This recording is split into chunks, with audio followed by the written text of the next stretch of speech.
everyone, Comic Reviewer here, and this time reviewing on the Marvel Cinematic Universe film Thor.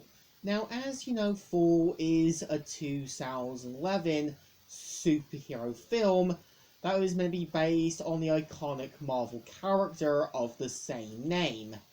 And of course, the film was directed by Kenneth Branagh, as well as being the fourth film in the Marvel Cinematic Universe. Now, the premise of the film is meant to follow Thor, who, after being stripped from his powers by Odin, after going against the Frost Giants and proving himself unworthy to wield Thor's hammer, ends up being exiled on Earth, where he ends up meeting Dr. Jane Foster, her assistant Darcy, as well as her mentor, Dr. Eric Selvig, end up kind of finding out more truths about Thor, as well as finding shady things going on with S.H.I.E.L.D. and Agent Coulson, as well as kind of leaving Thor to kind of go back to Asgard and trying to find ways to get back, as well as dealing with Loki's next big scheme. So the film, I would say, feels rushed at times. I think, for the most part, when it builds up to the action way too quickly at the start, this could have probably reflect on Thor wanting to prove himself to Odin that he can be the next king. Maybe I've even had it that Balder the Brave be added in to kind of be a moral compass to Thor, and him trying to tell Thor that he doesn't really need to prove himself, and have it that Balder ends up getting himself killed, leaving Odin furious at Thor's reckless behaviour and having him banished to Earth. Also have it that instead of Loki and the Frost Giants, have it that Amora the Enchantress plans to release the creature, the Mangog, to kind of wreak havoc on both realms, to leave room for a new era for her.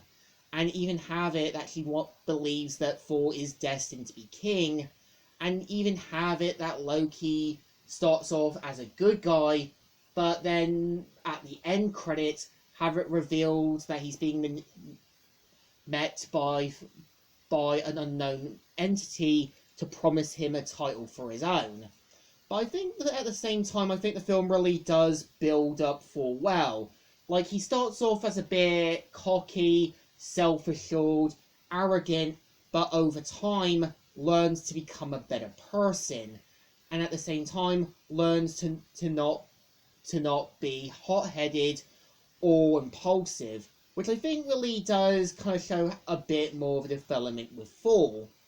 And I kind of feel really the villains in the film don't work at times, and I think, like I said, if they added in Amora the Enchantress and the Mangog, maybe the film could have worked a bit more. But again, this is just how I see it. And I know as well that the film the film Thor would spawn two other sequels, one of which being Thor the Dark World in 2013 and Thor Ragnarok in 2017.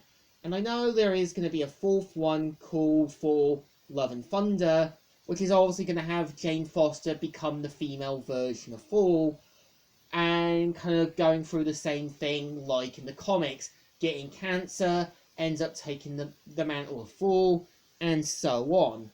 I think while the film takes time in building things, at the same time it does feel a bit slow. It feels like it rushes a bit at the beginning, but not really taking time properly with things.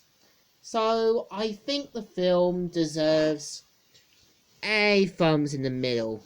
It's not great, not alright, and I think people kind of put sometimes the Marvel Cinematic Universe films on a pedestal, even though there were some ones that rushed things. But I feel unlike Steve and Peggy, Thor's relationship with Jane Foster feels a bit more built up. So, Comic Reviewer here, signing out.